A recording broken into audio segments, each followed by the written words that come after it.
what's left of the sessions, then we can have a long time to discuss together. But it's a bit of a teaching college and college, but it's still a bit of teaching. Usually I'm more like trying to mobilize people for the world revolution. This is not that. This is more like try to understand certain things. So maybe it's anecdotal, but it was COVID, and Thailand was really, really fanatical about COVID. So couldn't go anywhere. Cities were empty. Children in kindergarten were separated by glass. I mean, they went really far in, the hygienic reaction to COVID, and I couldn't travel, and I was dependent on travel for my living. And so I only really started my reading then. I'm just saying, I'm not like the global lifelong expert, but when I do something, I'm quite serious about it. So my plan really was in 2020, was 2020, right? Yeah. Was I have time on my hands. I need a big enough project to keep busy and, organize my life when I can't do anything else. And so I really decided to look at macrohistory. And so macrohistory is basically what are the people who look at the whole history everywhere the whole time. That's, as long in the past as you can, and as much of the world as we can. Obviously, these people have prejudices. So I'm actually reading a book now, which is like a history of world history. And they look at how the Mesopotamians, the Egyptians, the Greeks, the Chinese, the Japanese,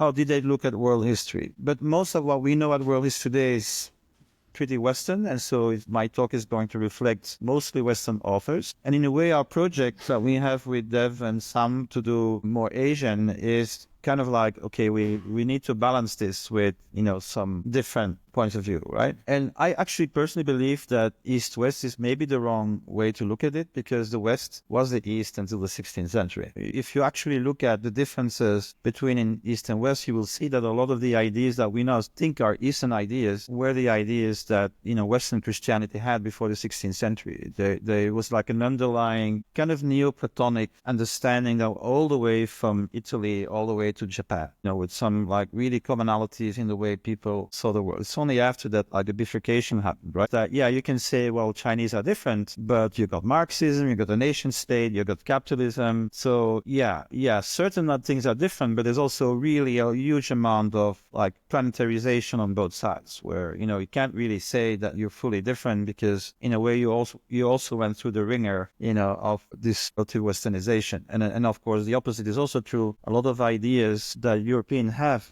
come from the East, the huge influence of yoga and Buddhism, and, other people are highly influenced. So I'm just want to say it's not so clear. The distinctions are not always so big. And so, roughly speaking, if you start studying macrohistory history, you'll see there are about 3 schools that you can read about, and they're kind of like in sequence. So until the 90s, most people had a progress vision, and very Western centric, because at that time, the West was dominant in terms of technology. So they thought they were the best. And so they looked at history as, how do other people can get to the stage where we are? That was so I didn't really focus on those people. But then in 1920s, paradoxically, he's a very conservative author, Oswald Spengler, but he actually was the first postmodernist in a way, because he's the first ones to say, well, no, it's wrong to see the world from that point of view. Every civilization is equal and different, which, at the time was like a radical break with how most Westerners would see it, right? So I'm just giving you an idea of Spengler, because he's really interesting and he's really opens your mind, which doesn't mean you have to agree with him. I'm just saying he stimulates your thinking.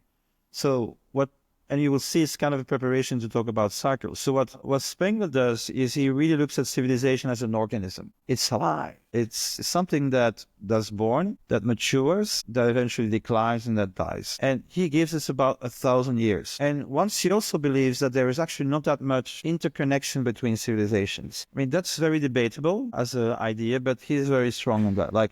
So, for example, he would claim that, mathematics, actually there are different mathematics. Greek mathematics is about bodies in space. It's, it's bound to a very specific vision of humanity. And it's basically what you can see from the polis, the Acropolis, for example, what you can see around. That's your world, right? And so mathematics is all about moving bodies in space. There's no infinity in Greek mathematics. And then he says a lot of things about Islamic mathematics, and he shows how they're different. And then when he talks about Western mathematics, which for him only starts in the year 1000, right? So that's already, as Europeans, we're not used to think that way. But he says, no, you have the end of the Roman Empire is 500. Then you have 500 years of chaos, Dark Age. And it's really only 998, with the crowning of the French and the German kings, that you have a fusion of Germanic and Roman. That creates what is Europe. And immediately you see the difference. So think about when you look at mosques and Byzantine churches, Orthodox churches, they're round and they have cupolas, right? So the way Spengler explains it, so you have he calls it a prime symbol. So basically civilization is born through religion because you cannot found the rational on itself. It's like mathematics. You can only found mathematics after you have the axioms. And then you build a logical system on the axioms which are unprovable. So when you say, for example, matter is sacred, which is what humanity used to believe, and you can see the world that way. You know, I'm married to a Thai wife, and she has this vision of the world, like the world is alive for her. So I had this conversation 20 years ago when I met her, and I said, you know, so what's your religion? You're Buddhist. And her answer was like very surprising to me. As always, she says, what do you mean, my religion? Yeah, what you believe in. It didn't make any sense to her. She didn't believe. It's like the spirits are there. It's a life world, right? So similarly for the West, of course, when we say matter is dead, it's an object, and then we can dissolve it and take energy out of it, but it's not alive, it's not sacred. We can't really prove that. But for us, it's the reality, and that comes from religion, or maybe something else that we can, whatever is coming now. So that's what a civilization is based on. You have to make choices, right? And so one easy way to look at it is saying, well, okay, you have the East and the West, and you can also already see a big difference, right? In the Western religions, Islam, Judaism, Christianity, there's chaos, and God creates order. So chaos is bad, order is good. And so these are sociological religions where, as a believer, you have to make the world a better place, put more order in the world. I think the Eastern is, in a way, the opposite. So it's the order is illusion, and we have to go to non-order. So if you go to a Buddhist monastery, what you learn through meditation is, I am not this, I am not my emotions, I am not my body, I am not my thoughts. When you do therapy, which is our modern religion in the West, you learn just the opposite. I am my body, I am my emotions, right? So it's like not the same. And this is not rational. This is like I'm not saying irrational, non-rational presuppositions, which allow us to think in a certain way about the world. And these are choices that maybe some people made at some point, you know, and then through education and training, they spread, and that becomes civilization. All right, so back to Spengler, and then I'll come to cycles. What's interesting about Spengler is that if you believe that civilizations are born and die, it makes no sense to compare at the same time. No, what you have to do is look at the end of the Roman Empire, what happened at the end of the Roman Empire, and if you believe in this, like I do, what happens at the end of the Western civilization. And you will be surprised how many correspondences there are. Real estate speculation. Byzantium, Rome, they had it, and it destroyed their country. Depopulation. I think it was Augustus already who tried it. Like, if you had one child, you had to pay 25% tax. If you had no children, you had to pay 50% tax. And even that didn't work. People didn't want to make children in the last 2-3 centuries of the Roman Empire. 80% of the people living in Rome were from Iraq, Syria, and the Middle East. I invite you to go to Brussels or Paris and see what is happening today. It's the same, right? Local people don't believe in the future, and a lot of other reasons, and they're just not making babies, which means if you have Germanic armies at your border, God, I don't have soldiers now, right? So I better hire them to protect the empire, and first you socialize them into the legions, and then that doesn't even work anymore, and so you basically are hiring a whole tribe, and they have no loyalty to you, so they take power at some point, right? That's how Rome ended. So, and you look at the end of Rome, you have Stoicism, Epicureanism, and Christianity, right? As how to stay calm in the storm. You detach yourself from what's... If the world is good for you, you don't need to be a Stoic, right? Epicureanism is don't worry about politics, go back to the countryside with your friends. Epicurean gardens were like really communities of people leaving the cities and trying to live together as brothers and sisters. Religious? Yeah. Yeah, and there were many. There were like 400 Epicurean communities at some point, right? And then the Christians, which basically said, certainly in the beginning, is like, this world is fucked. Don't put any energy in the world. You need to go to the other side, transcendent orientation, because this is going to the apocalypse. There's no hope in making this a better place. You have to move away from it. And that way it was a bit like the Eastern religions in the beginning. Anyway, just saying that if you look today, you would find very similar things, actually, right? So that's what Spengler brings to the picture, is an idea of like, when are we? And I think this is very important, because we are very constrained by the when in which we are. Do you think there's a lot of artistic innovation right now? I don't think so. Right?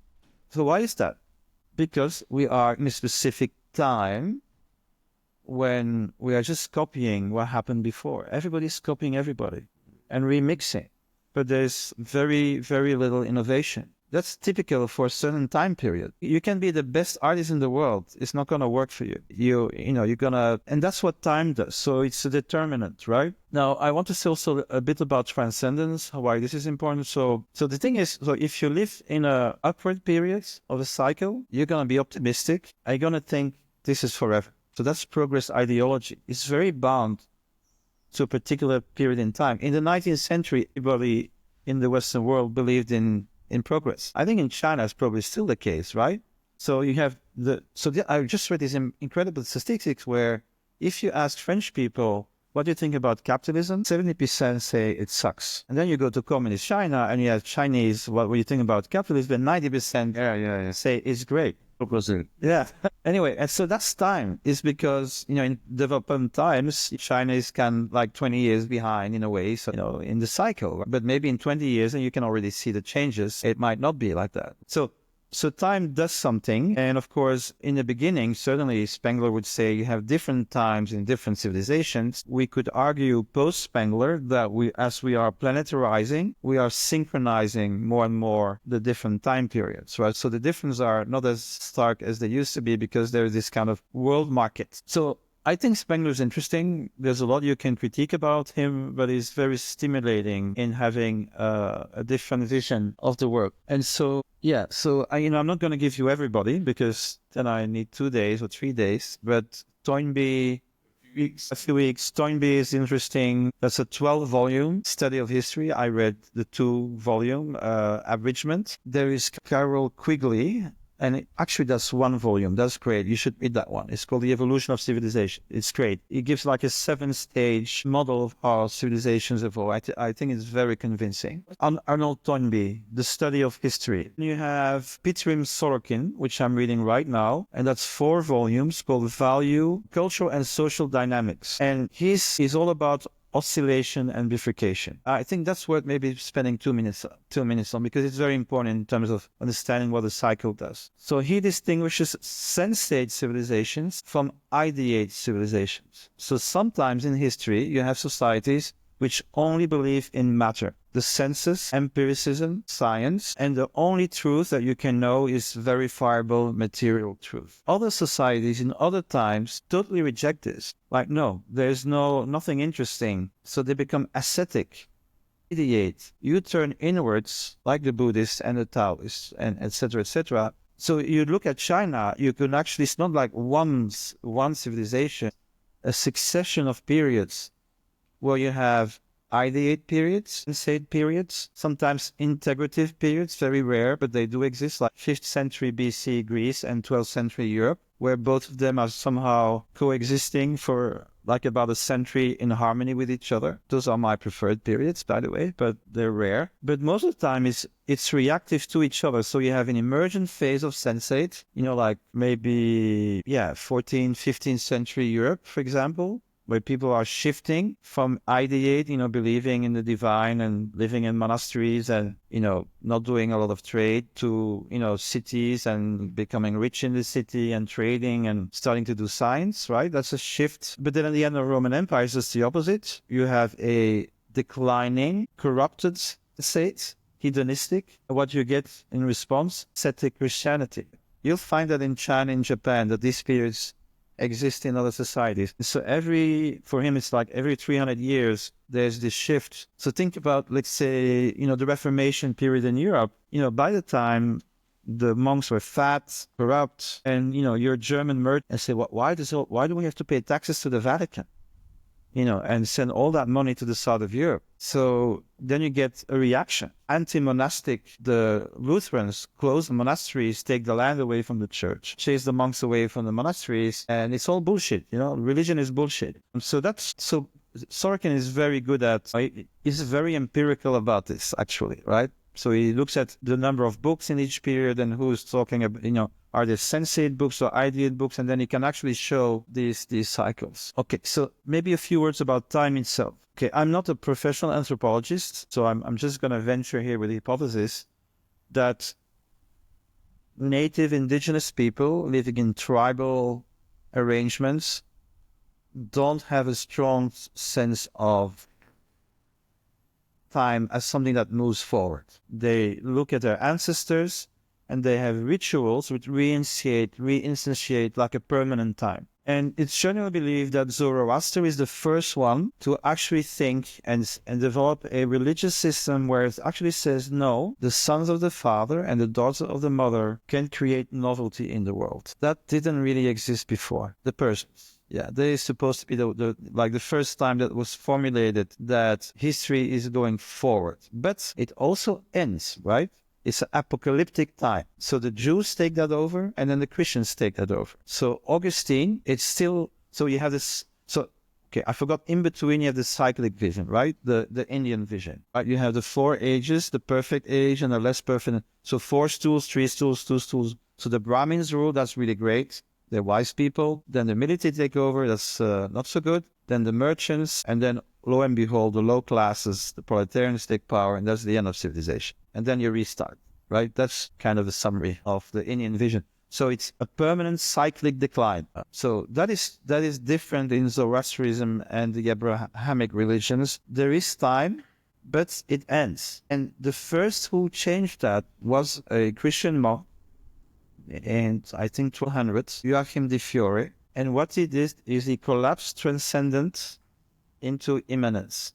So if you were a Christian before him, there's no hope in the world. I mean, you can be a monk and make a beautiful monastery and, you want the true, the beautiful, and the good to be incarnated in the world. But you have no illusion that the world will get better. The world is a corrupt place. The Prince of Darkness rules this world. And you turn away and you can build beautiful things, but there's no real belief in progress. The progress is somewhere else, not in the world. And Joachim de Fiore, he basically says, there's the age of the Father, there's the age of the Son, and the age of the Spirit. So the Old Testament, the New Testament, and in the future, everybody will be so nice that we don't need the church, and everybody will be brothers and sisters. Everybody will be infused with the Spirit and respect each other.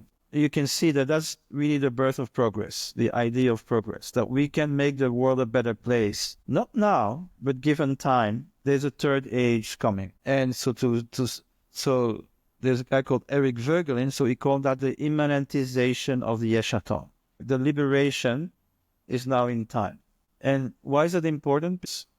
Depends how spiritual or not spiritual you are, right? But there's this famous book, Man in Search of Meaning, Viktor Frankl, who was a survivor of the Holocaust. And he said the only people who survived in the concentration camps were the communists and the Catholics. The Catholics, because they believed in the transcendent, and the communists believed in the future. So that meant that if you were believing communist, that was not the end. Later, things would change and we would have a better future that gives you strength. Or you believe in a religious state, right? And I think that's important because I think we're human beings. We need a narrative. Like, what is a mental crisis? It's when your narrative breaks down about yourself. And therapy is constructing a good enough narrative so you can project yourself in the future and that you're good enough to do it. And it's the same for society. If our common narrative breaks down, we have competing narratives, we have fragmentation, and we start fighting each other. So that's why I think, the kind of work that I'm doing is actually, kind of important. And I'm saying, I'm the only one doing it, and I'm not saying I'm right, but I'm just saying, I'm searching for something to, a believable narrative that is empirical enough that, this is true. And you can change it if you see, well, actually that wasn't true. It's coherent and it goes somewhere. right?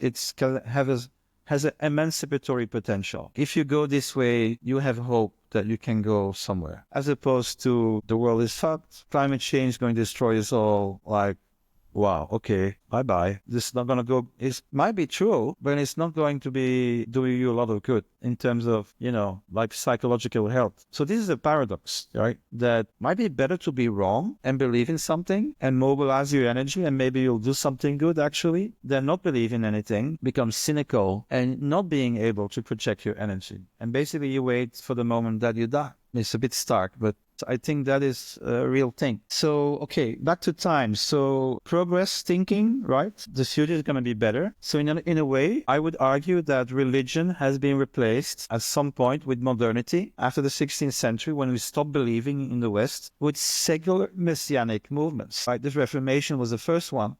But Marxism, liberalism, fascism, good or bad, they're movements that actually have a religious tension in them, because there's a messianic element.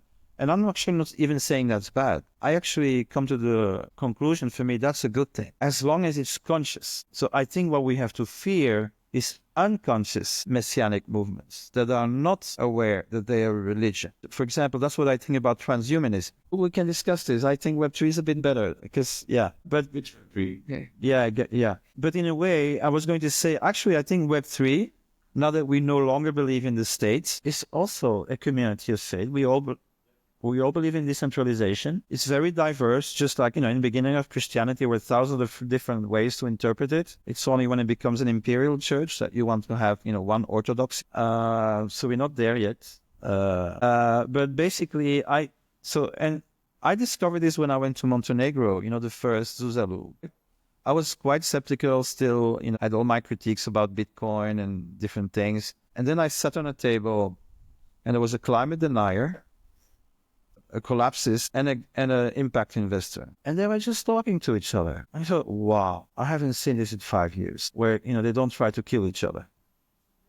And why? Because they have a common social object. They're all building an infrastructure of decentralization, which is good for all of them. And that allows them to be put between brackets these other differences. I said, wow, interesting. And so I started thinking about it. And I've come to the conclusion that part of the strength of Web3 is this common faith. It's a very loose faith, but it's a faith in decentralization. And within that, you have the blockchain socialists, the Crypto Commons Alliance, and the grandson of Milton Friedman on the other side, and every mix in between. And it's still holding as a container very different people under this common denominator. All right. So if we have cycles, right? Born, birth, emerging, peak, decline, maturity, death. And if we have some progress, and I will make the case that there is progress. So if you look at the size of the cities in world history, how many people in Chongqing? I think 30 million. Chongqing. Yeah. Oh, sorry. My Chinese is not 30 million, right? Right. So Rome was 1 million. That was the biggest city of the Roman Empire. Cyberpunk city.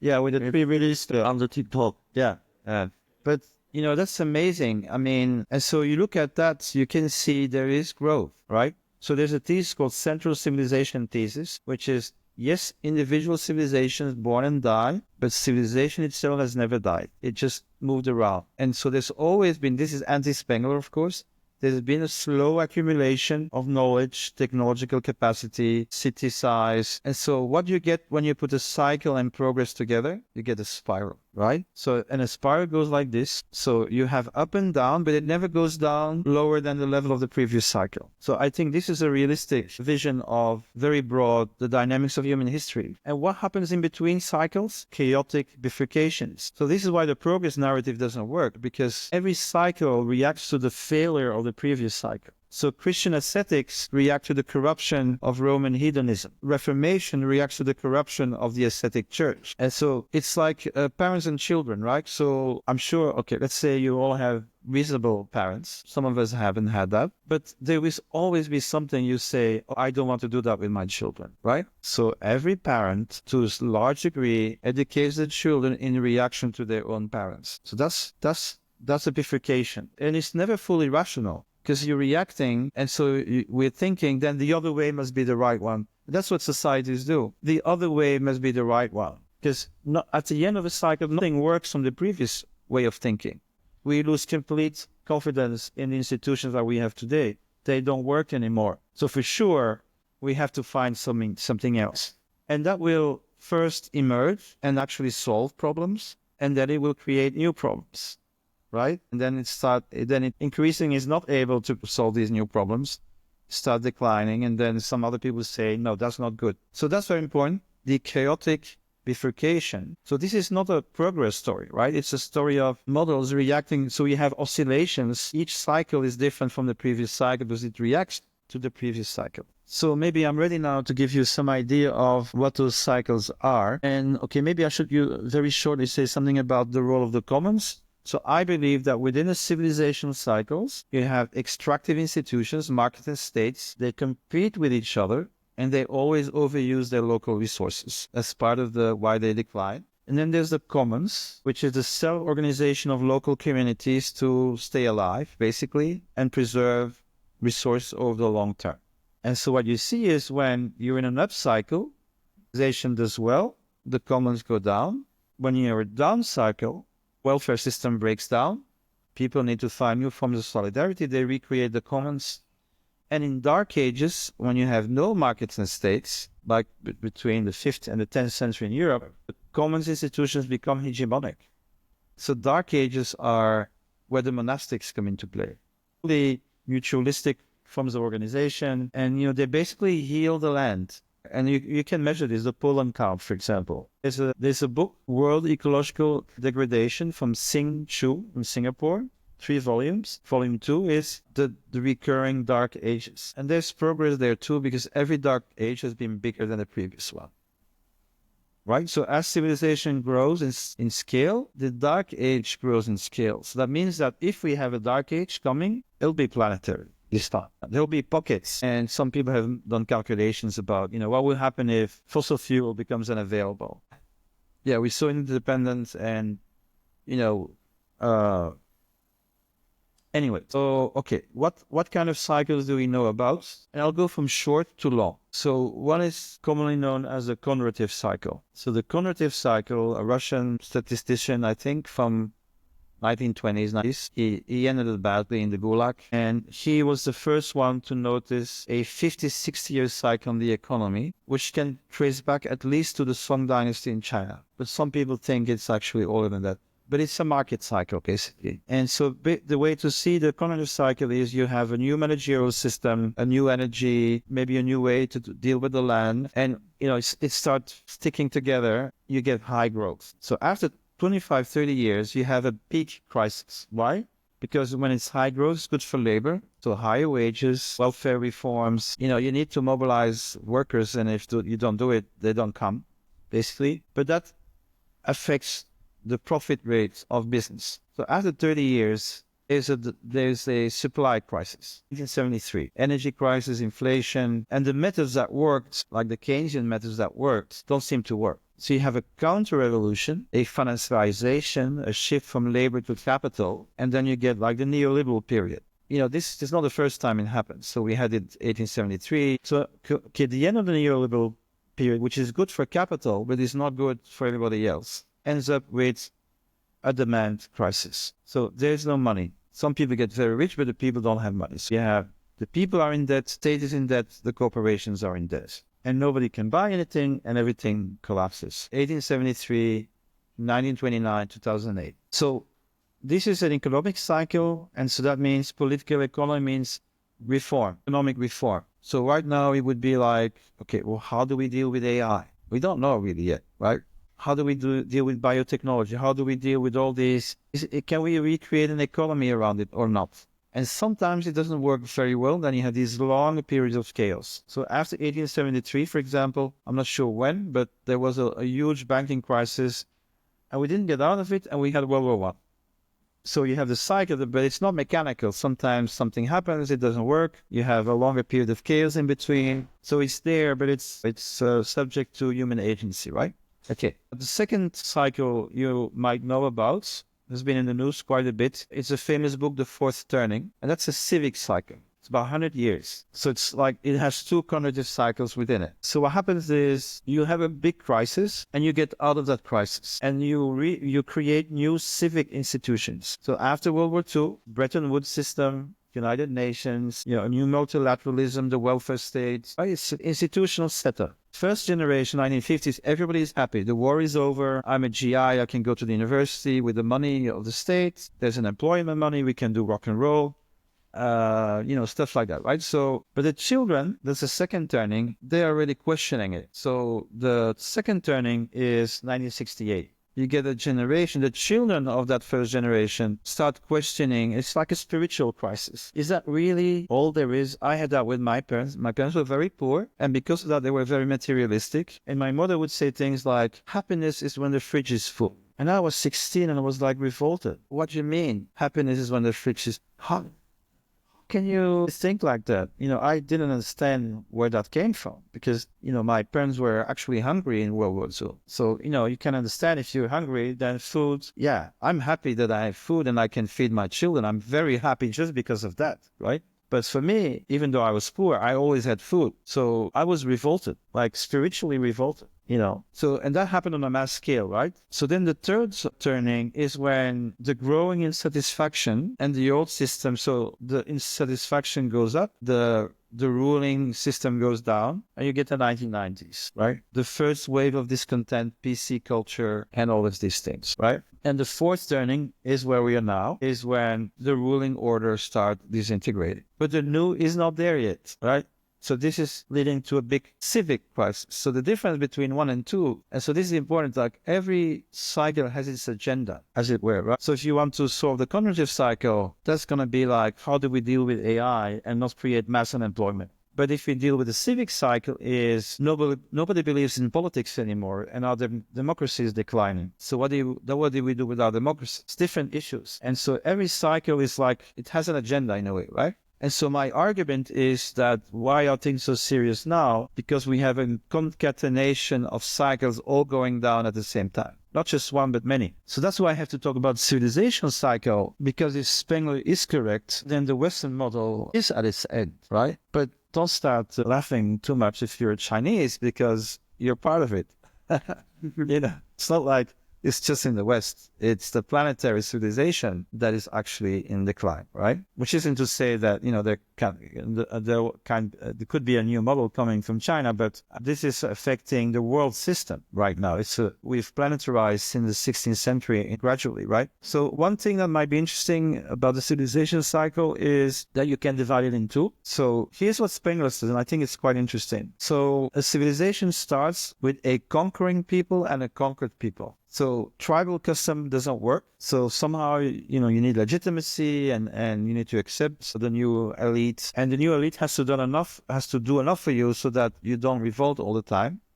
Right? So that creates, the way he says is you have the warriors and the spirituals, right? The two castes. And one way to see it is that the spirituals civilize the warriors. Because the warriors, they pillage and rape, to conquer the neighbors. But if they do that internally, you have no society, right? So you need to civilize power inside the civilization. Create common law, imperial law, justice. You don't want to have Caligula declaring his horse to be a god and kidnapping children everywhere just for his pleasure. So that's what the churches do. They're going to be reactions to this kind of pure power dynamic that is there in the beginning, right? So if they're successful, cities come back. Then you have the merchants emerging, and typically the merchants will ally with the king and abolish the castes.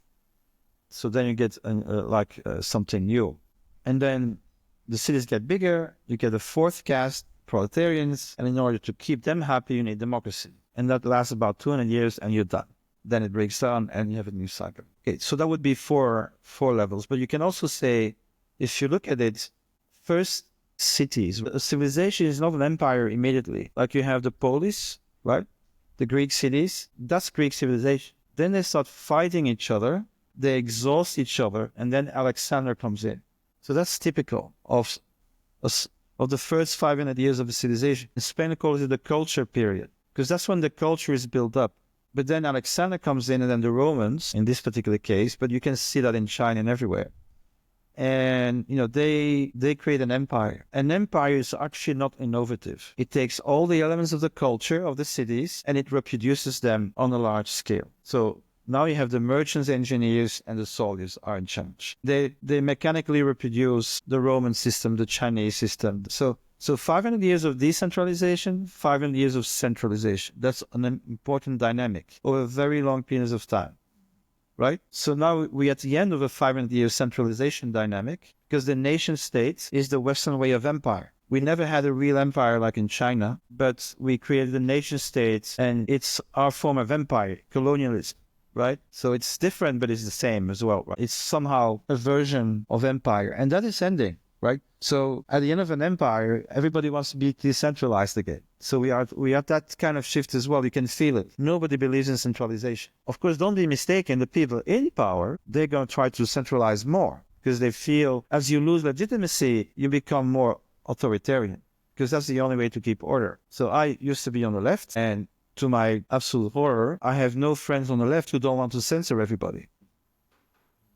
Because the left is now the cultural elite. The educated people, there's a populist revolt. Oh no, we don't want it. And we don't want these people to talk amongst each other. So we'll censor everything, right? So we go to an authoritarian reaction because we know we're losing. And the same happens in other parts of the world. So in the short term, we actually might have more authoritarianism, more centralization. But at the same time, actually, most of the people want decentralization, right? And eventually that breaks down. All right. Okay, so before I go to the very, very long cycle, I want to say something why this could be important. So this is what I said in takeaways. So pre-seasonal, seasonal, and post-seasonal. So what's pre-seasonal? No, what's post-seasonal? You're trying to do things to change the world or to defend your interests that actually don't fit your time. You're either in the wrong phase of this cycle or you're in the previous cycle, right? So let's say I'm a Marxist, and so we need a new Marxist party because all the Marxist parties are corrupt, right? I don't think that's gonna work, to be honest, right? Because where's the working class? And even where there's a working class, they don't seem today. It's just gone. I mean, not in China because of the it's a ruling ideology. Working class people, generally speaking, today they're not socialists. It's just they used to be 19th century, but it's a previous cycle, right? So that's probably not going to work. So that would, in my view, be a post-seasonal strategy. A seasonal strategy is a strategy that works in your cycle or in your phase of the cycle. So if you think that you're in chaos, which I believe we are, then politics don't work because all politics are politics within a dying cycle, right? So what you do? So I would argue it's a time of seed forms. I want to say a few words about this. So this is the way I see transition periods. So first you have a decline in the integrative capacity of the mainstream system. The narrative, the institutions, people no longer believe in it, right? In the West, very advanced. Maybe 20% of people believe in democracy, 25% of people believe in hospitals, and, generally speaking, people don't believe in the existing institutions anymore. There's no trust. And that means also that the story is breaking down, right? The story of we are one people, one nation doesn't work very well right now.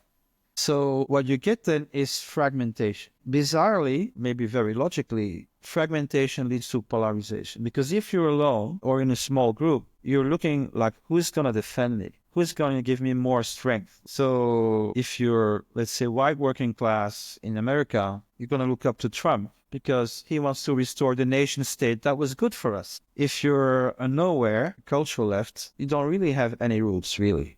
And you move around with your computer. One of the ways to go down is, my color, my skin, my gender. That's my identity. And then you try to bind them together, maybe intersectionality, right? So you go down to a level because you're fragmented, right? And then you get these big pagans against Christians, Reformation against Catholicism, Taoists against Confucianists. I'm not sure, but I'm pretty sure that happened at some point, right? So you have a polarization of society with value systems. So generally speaking, I don't think we can say that those represent the future. So you look at the Roman Empire and Christianity, and Pope didn't choose the Herodians or the Zealots, which was the polarization in the Middle East. He made a new mix, and that mix seemed to work and be attractive. So fragmentation, polarization. What then happens is exit. And you have two phases in exit. First, people with anticipatory consciousness, people who know before the others that the system is not working well. So we need to do things differently. So you exit the system voluntarily, like the Christian hermits. You go to the desert and this system sucks. We want to do something else. And so these people eventually create seed forms. They find solutions that are no longer from the dying logic, but represent an emergent logic, right? And so that's what I'm doing. If you look at the seed forms, and I would argue today the seed forms have peer-to-peer and commons-based dynamics that gives you an idea of where we're going, right? Just at the end of feudalism, you have the invention of purgatory, because if you're Christian, you lend money, you go to hell. That's not good. So purgatory says, well, don't worry, it's a minor sin, and if you buy an indulgence and we build our cathedral, you don't have to go to hell, and so you can do business. It's a hack. It's a spiritual hack that makes capitalism possible. Then the printing press, right, changes the way knowledge is dealt with. And then double entry book accounting allows corporations to emerge. So these are three hacks that represent seed forms that the merchants will use to create a world at their image. And because there's no empire, they can do it. So capitalism, which is minor in an imperial system like China, becomes dominant in the West through these seed forms, which then combine together. So printing becomes a company with double book accounting doing printing, right? So you have subsystems which start giving you an indication, and then eventually there'll be a realignment of power around these seed forms. So if you're a Germanic warlord, you invade the Roman Empire, can't manage this. I come from the woods and, I can trust the Roman army. Actually, they were the Roman army, to be honest. They were the Germanics in the Roman army who took over, actually. But the church, wow, the Christian church at that time, these are great managers. Look how they took care of the plague, and they have hospitals, so that's what we need. We need to ally with the church, right? It's the West. Yeah. And that creates medieval civilization. It's a new jurisdictional alliance that creates takes these seed forms and integrates them in a new system. So that's the way I see it, right? And I think this is what we're doing. This is what Web3 is part of. Not only one, but it's a part of the story. And so, Andre, and finally, and I'll end with this. So I believe we are also at the end of a 5,000 year cycle. So what happened 5,000 years ago, maybe somewhat older because now people are going backwards. But basically the hunter-gathering, tribal, nomadic way of life, which mostly used commoning and gifting as the value regime, almost no markets and no state, gradually were displaced by urban civilization. First city-states in Mesopotamia, right? So this is a big shift away from kinship, away from tribe, to division of labor with elites, separate armies, creating complex societies based on the surplus of agriculture. And the surplus of agriculture allows people to do other things, and it's basically the writing elite that creates civilization through accounting and writing. But market and states are competitive and have exhaust their regional basis. And then we have capitalism, and it exhausts the whole world. And that's the problem we have today, right? So I think this is a 5,000 year shift.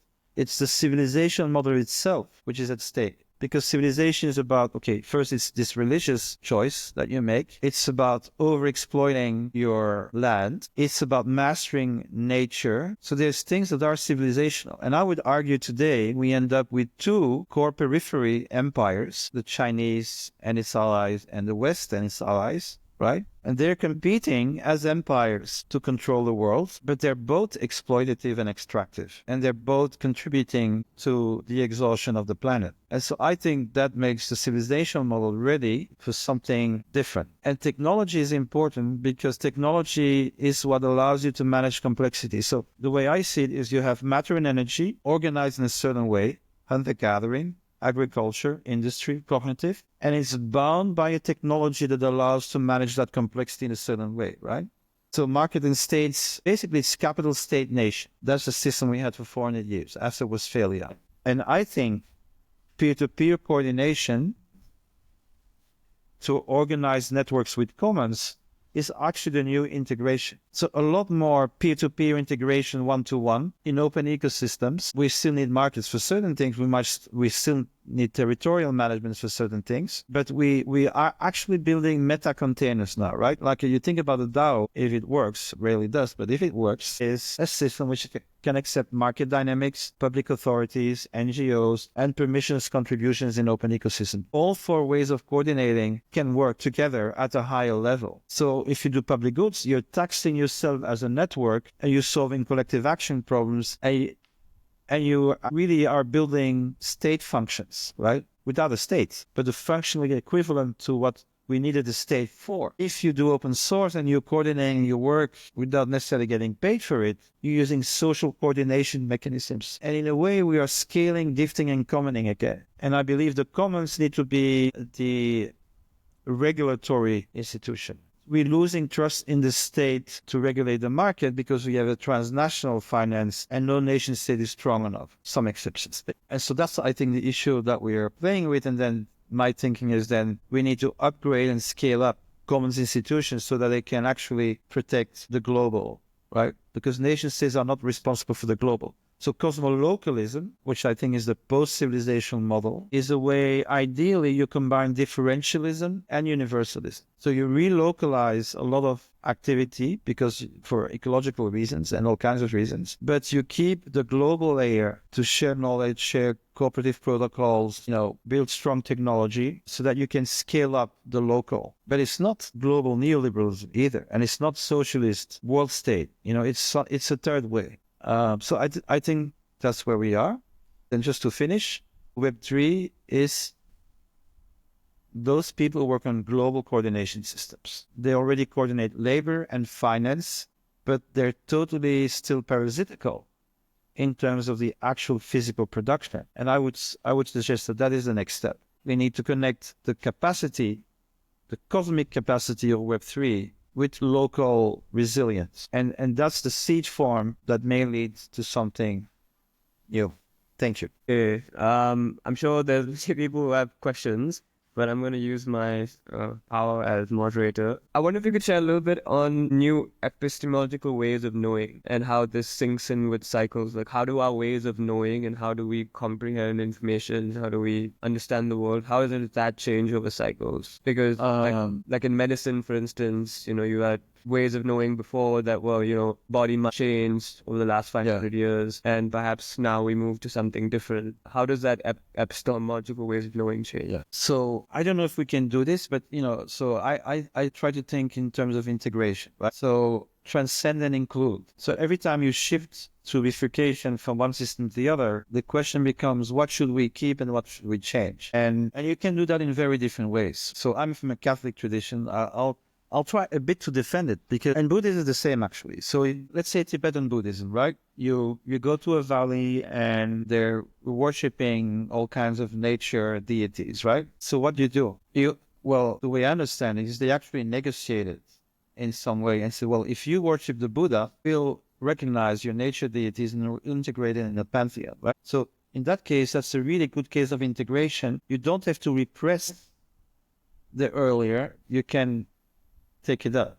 Catholics were in between, actually quite violent in suppressing paganism, but actually also very good at using like saints, but actually they were just transformation of what was there before, right? So Catholicism was also very integrative in many ways. It's actually Reformation, which I think was too rationalistic. So there is this theory where, I know I'm kind of answering in a bit like this, but so this is a book I find very interesting. It's called The Alphabet and the Goddess. And his claim is that writing stimulates the left brain, the rational brain, the analytical brain, right? So when writing emerges, it promotes the male way of thinking and it weakens the female way of thinking. So at the end of the Roman Empire, literacy collapses. And you know what? Mary has 100 times more shrines than Jesus. It's a bit of a paradox because they're also these warriors. But, within the parish, it's very feminized. And the Reformation with print brings back literacy. And the first thing that the Reformation does is do away with Mary, do away with the saints, organize the witch hunts,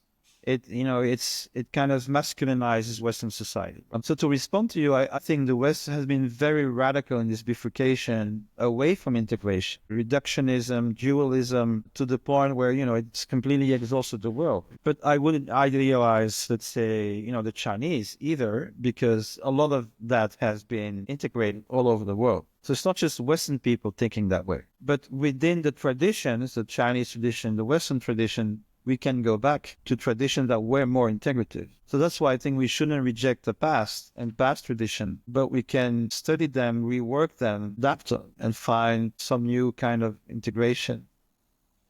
So there's two ways to react to the current problems, right? What Sorokin would expect, I guess, is, well, since Sensate is going so badly right now, are we going to become ideates again? And there's some signs of it, to be honest. When 60% of Japanese boys don't want to have sex anymore. So now you understand why there were so many monks at the end of the Roman Empire. Because in the 60s, I can tell you, no young man that I know wanted to do that, right? That was like, what? Of course we need sex. And now I think 60% of young males don't have sex in the West. So suddenly you start understanding that the conditions for an ideate reaction are actually there, and the depopulation pressure. So a lot of things that happen at the end of the Roman Empire are actually happening at scale in the West. But again, it's not just the West. Korea is actually the first country that will collapse to depopulation. It's so low that, and don't forget it's exponential, right? It's not like slow. Once you have minus 2%, it takes 30 years to have a population. I'm not good at maths, but there's a lot of people in crypto. This is very tied to a lot of also just risk that believe in crypto, because the thesis that there's going to be sort of our engineering a series of episodes is tied to the Western economic system, basically having a tsunami into the demographics of 30, 32, and like Europe and America are going to have, a single comparison. So, this is a real thing. This is just here. Yeah, of course. Yeah. Yeah. I mean, right now in the West, if you're young, you can buy a house. And now it's actually you can't rent, right? And so the only way that you survive is because you have patrimonium from your parents. So a lot of, like the average age in Italy of leaving your parents is now 42. Wow. That was unthinkable. When I was 17, I wanted to get out of the house. Or you were really great parent and was. Yeah. And so, that's now happening, right? That young people cannot even rent anymore in the core cities. And working class people, they need 2 jobs. And I was reading in the US, flight attendants are homeless. Like this woman is working 2 jobs for airlines and she can't pay her rent. That was in the Wall Street Journal. And so the thing is, once you have hyperinflation and even your parents are losing what they have. Anyway, I don't want to be too pessimistic. I'm old. Yes, go ahead. At no point before this part, which is, I'm sure it's thank you. Possibly it's not only wants that I show the thing. Yeah. That's I'll say how guys. I'll try to use those. Women have always been either forcibly or not forcibly, as I was saying 50 years ago. We're seeing in some countries, state, not against that legislatively, but there's something that I'm not quite sure. I think I'm past the age where I want to marriage.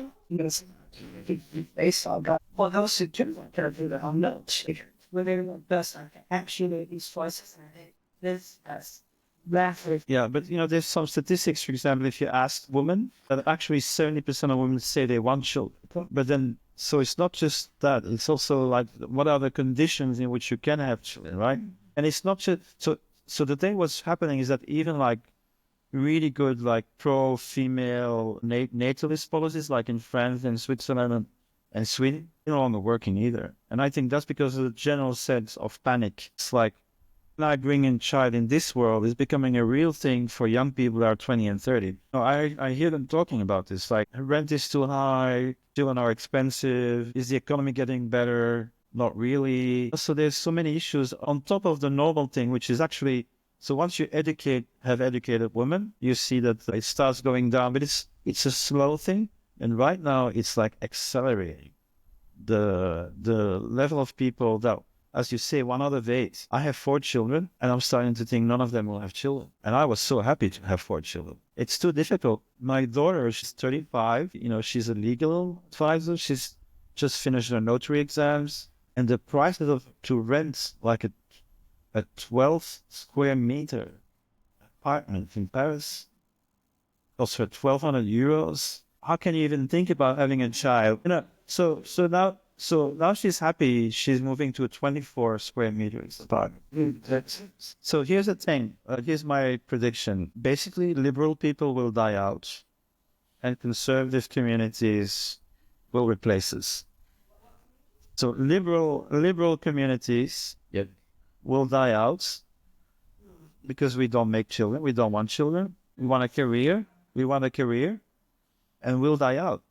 And the traditional conservative religious communities, well, they will be the ones to survive. Because they're still a minority now. But that's why without the commons, we're not going to get there, right? So capitalism basically excludes all externalities, including care. And so there are a few people that I follow because so how do we organize the world to recognize this, right? So one of the ideas, I don't know if it will work, but it's called Nemo IMS. It's like so these are people who want like two monetary systems, basically, right?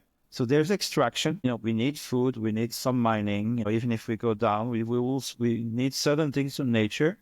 And that needs to happen, however we do that. But that's not enough, because if we ignore that side of it and we don't fund it or reward it and sustain it, and that's what capitalism is doing right now, it just refuses to do that. And that's why we have to bring the commons as the central institution, in which you can have markets and stuff. But if we don't solve contribution, right? So I think we go from a shift from commodity labor regime, we need to make a shift to a contributive labor regime. And then we can say, we have social and ecological positive and negative contributions. We need to discourage negative ecological and social impact, and we need to encourage positive social and ecological contributions, right? And how do we organize the incentive system, the payments that actually allow this to happen right now? And so the thing is that's why we need, a shift in the cycle, because within the market and the state, you cannot even think that way, because in order to fund the state for the redistribution, you need extraction. And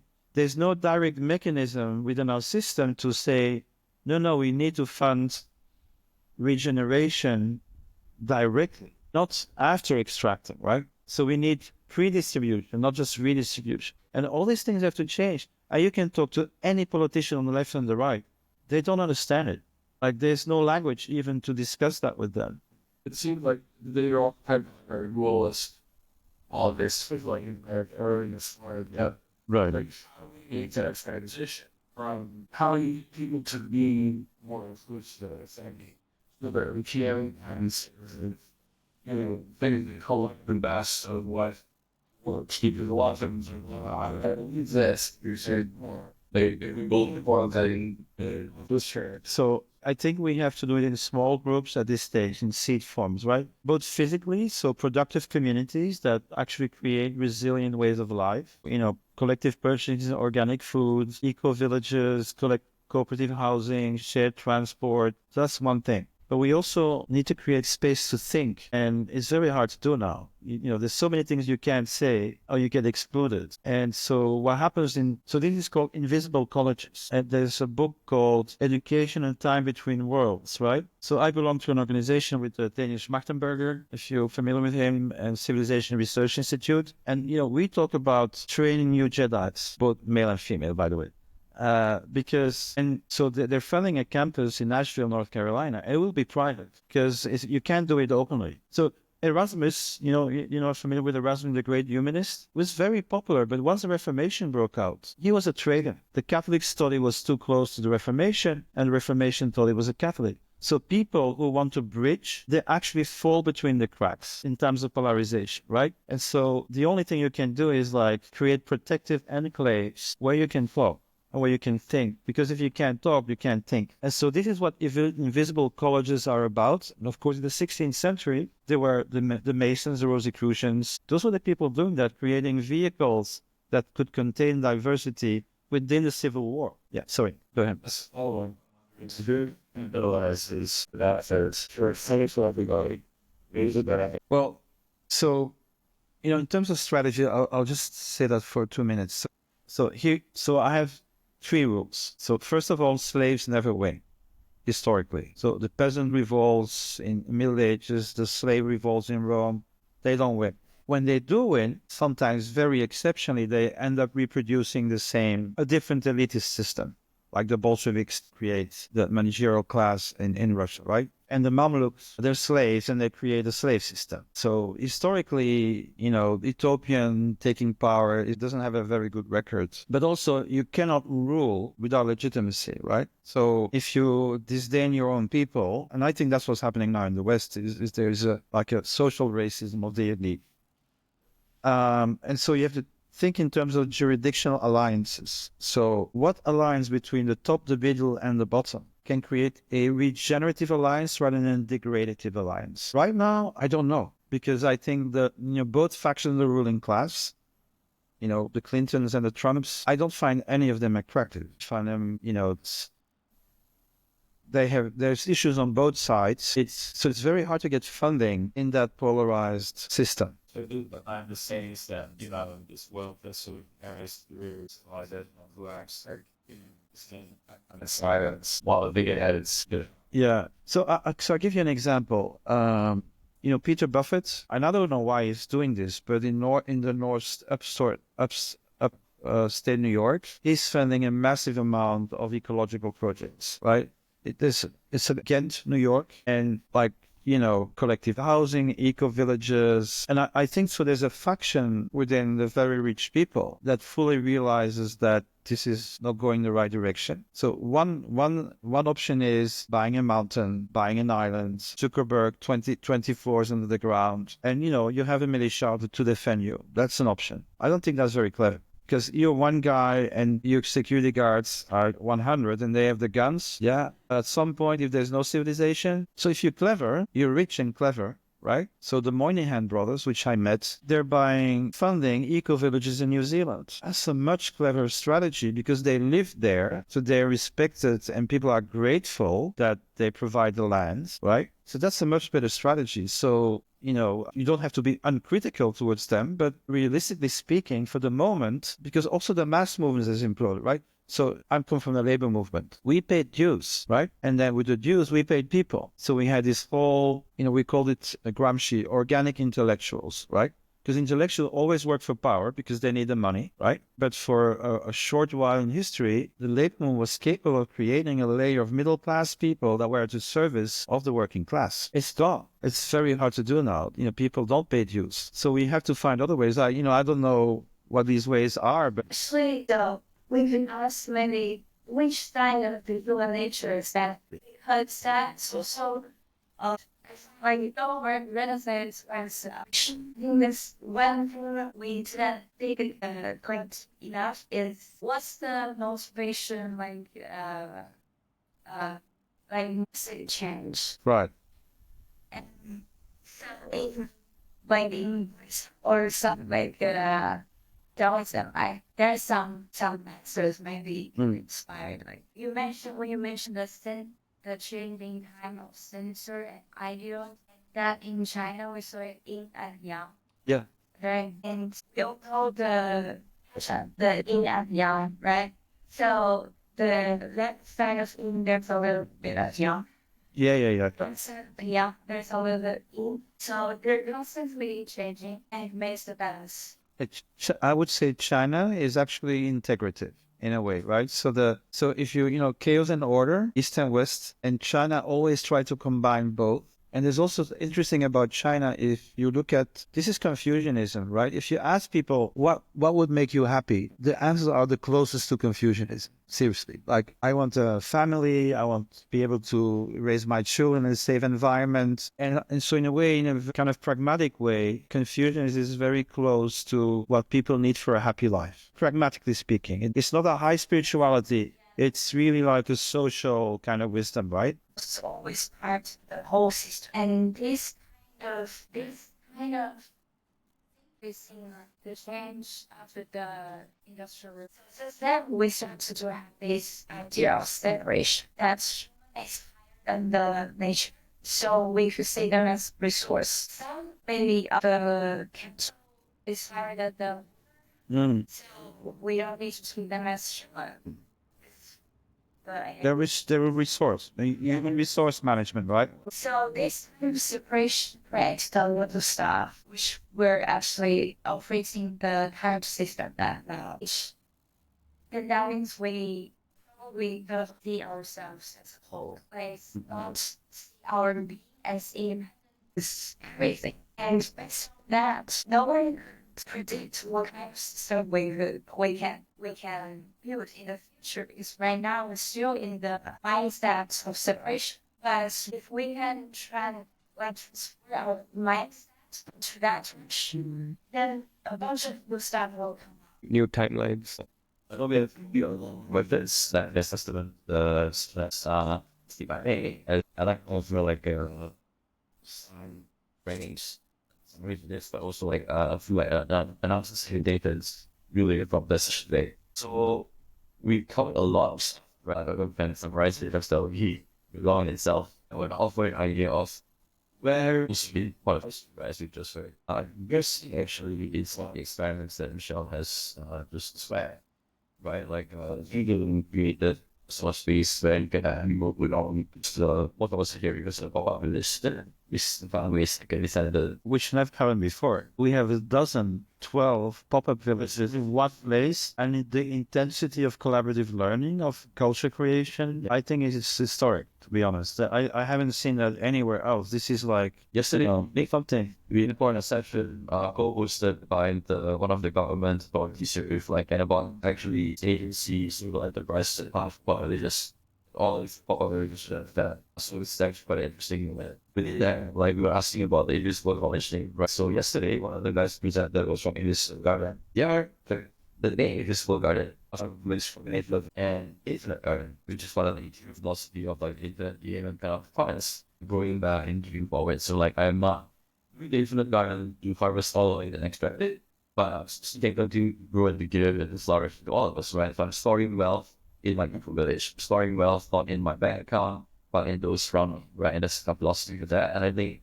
that philosophy of the Invisible Garden, I think is quite spread. Of course, many of the people about it, that's what I saw yesterday. And for many conversations, cities in the same place for the person industry, right?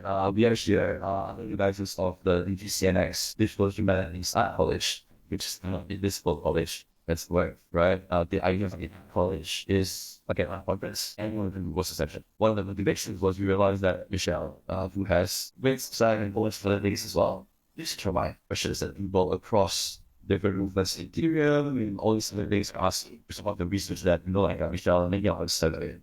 Here's about you and how we connect all of that. And then the whole space of that. And so we would also think about like like alphabetic orders and like also came out of around so we combine those for like Google which is about like before we were for the printing press, that was culture which had also different things we thought. And now the age of the meme and the we're actually returning oral culture in a privacy.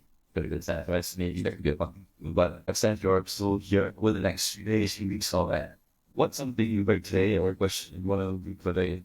I'm very brainstorming doing that and create space for those things. So today we always see a lot of travel, so I don't want to overextend that. But shall we see over here for these 4 weeks? But it's just sitting if we had a and just not even like 2 hours or all afternoon. All of these are part of the being the industry college that we want to do fundamentally spend our attention on these things. So pretty soon with upwards, showing us as like 4th generation civilization plus a bit about I think. Yeah. And more there's stuff in there. Again, there is a telegram for this college which will announce this bit. We also have a social layer like college thing where things we created. I created a few of the links, the names, some of them certificates, so the results mentioned in the college.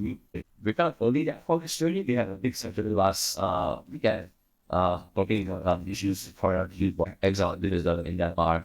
It's something that they always a lot of questions. That's a lot of context for a lot of things that we research. If you're just studying around the comments and everything, a lot of probably just finding the comments. They are at open house today. They started like maybe outbreak to spend time there to curious those projects. So maybe some other spaces for connection and collaboration. It's also one of this is one of those three, the Inferno Machine. Link with this story online. Inferno Machine is basically the story of about 150 years ago, and the invention of dynamite. Because he expected dynamite to be used to create battles to blow people up, but I guess as well as fine for that created the little.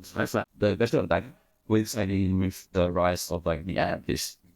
Nowadays they got anarchism as terrorists and blowing people up, but back then anarchism was for mutually comments a lot of those things. And how technology got missing something else, but also about the combination of anarchism and dynamite detective and the rise of policing and surveillance and fingerprinting, all those things, right? So I read the book on just a couple weeks ago. It brings so many issues that I think I've been thinking about in the context of modern web treatment, right? Like you want to create new technology that will centralize and use for good. So it was that, but it was something else. And I saw issues of anarchism trying to change the world, right? Like they're using that power to blow people up, create something, but I feel that they come to a reaction in the state to actually create more systems of organization space that create last movement as a reaction to that. So in a way, it's not a story that brings together of these cycles and reactions of this together. That was dynamite. Was dynamite pre-seasonal or seasonal? It was seasonal or ruling patterns, but it created a season of how small people challenge power. So a lot of kind of spin that. One of the things that it's not about the session itself, but all I did I thought it was interesting. It connected with me, and I created a session. All you need to start a session is just have a question. If you listen today, I talk about patriarchy and print or I would love to have a session with you. Like you can talk about the Chinese tradition. I mean, it's just a suggestion. It's interesting. Yeah. Really. What you just said to us, right? I'd love to have that as a presentation. You don't have to do it. I'm just suggesting. Don't get scared about it. Yeah. Yes. That's where it goes. Right. Because myself announcements. Maybe I'll let Michelle just share a bit about the next session to be the next session. Yeah, I actually don't remember what the next session is called. I want to do The cosmo-local. Yeah. So that will be more specific about the commons, basically. I want to focus on what I call the pulsation of the commons and some historical examples of how commons movements operated in history and what they achieved. But then the third session, this is what because in a way we cheat a little bit, Asian, but I don't know enough about Asian philosophy of technology. But I want to do it. So I discovered an author called Tan Sitong, I don't know how it's. Yeah. And for me, this is very interesting because in the late 19th century, both Japanese and Chinese people were starting to see that the West was becoming too strong. So they did an enormous effort to synthesize their tradition, Confucianism, legalism, Taoism, and Buddhism, in order to confront and adapt modernity. Was it Yukui? We were the Asian Chinese cosmotechnics. Yes, Chinese cosmotechnics. And we found a woman in Shanghai, it's called Anna Greenspan, who talks about the cycles in Chinese philosophy and spirituality. So we kind of want to start a reading group. And so the third session is kind of like an introduction. And I want some in-depth to speak. And so we'll just kind of we'll have short introductions. And I will briefly speak about my experience in Japan. I did documentary 20 years ago. At that time, I was thinking a lot about the role of animism, how it changes how you feel about technology. I think I just want to share that insight because that makes it very different from a Western point of view as well. It could be nice to have, and so maybe we can have the third session more like shorter interventions from more people and share, various, and so of course it would be really nice if we have actually Asian people doing it. Of course, Stefan. Yeah. I think because this question can be a question. Humanity are several agents. How can we be together? We have the common of the things of the same things. It's really the same things. Yeah. And I think Asia has reached technology roots after experiencing the cybernetics transformation. China has become a country that can compete with the USA in AI now. Yeah. If the technology is controlled by country, it will be centralized and will be the voice for control for government. But I think the Zomia, like on the South Asian now in Thailand, around here, Zomia have the decentralized technology society traditional. Zumia is a really equivalent to the same excellent class English. English is a local practice. Yeah. Do you have me? Zoom. Oh yeah, Zoom. Yeah. This is it. This is Zoom. Nice turn point by the writer J.C. Scott and studied like the art, it's the art of not being governed. And it's a study of how in the mountains of mainland we see there's on the map and it's like, oh, this is what way to study. The reality is what we start as found. That people are kind of finding their own way. It's effectively like as though there is these just ungovernable, right? There's a lot of centralization, and that kind of stuff. Like there's a range of like for them like my one was like Buddhism, like different kinds of traditions. Yeah. So So Lumia Solar Punk is a technology vision for all the public city. But what is Solar Punk? How do we practice to make it in the really near future? I think Solar Punk is still difficult about cyberpunk. Cyberpunk is now we are living in a cyberpunk world. The big company that go like seamless. Yeah, but Solar Punk is the world we can be. I'll just read out some of the phrases here that expand this. So Sumia contains a distributed technology potential, a cosmic view of public goods, and a solar punk like aesthetic. Solar punk, born from the imaginations of sci-fi authors in the 21st century, paints a picture of an ideal future where technology leads to a harmonious balance with nature and fosters a fair society. Can I say just a little bit about Zumia? Just anecdotal, but I think it's interesting. So the same author wrote also another book called Against the Grain about the origin of civilization, right? And it's basically very interesting because it's all about the ability to count. And so rice and grain, you can count it, and so you can have tax officials. Right? Yeah. Height. Yeah, and so what people around here did, the mountain people, was they refused to grow rice, and they did potatoes and radish and so anything that the state could not see, so they escaped the control of the valley civilization. Yeah, so it's very interesting at how they maintain their autonomy. But of course, nowadays it's more difficult because there's surveillance and all kinds of things that the state has. But The interesting concept from China, 神仙. 神仙 means an individual who are mastery powerful technology and energy. Oh, sorry. In Eastern mythology, individuals have synthetic intelligence, super weapons, and infinite edge are referred to as 神仙. Chinese people will talk vision, which is become a 神仙. Yeah, but yeah, now some people like us, like they are become 神仙. They have almost the data and the power of AGI and like must well, yeah. Yeah. What will be in the future? But like spiritual cycles.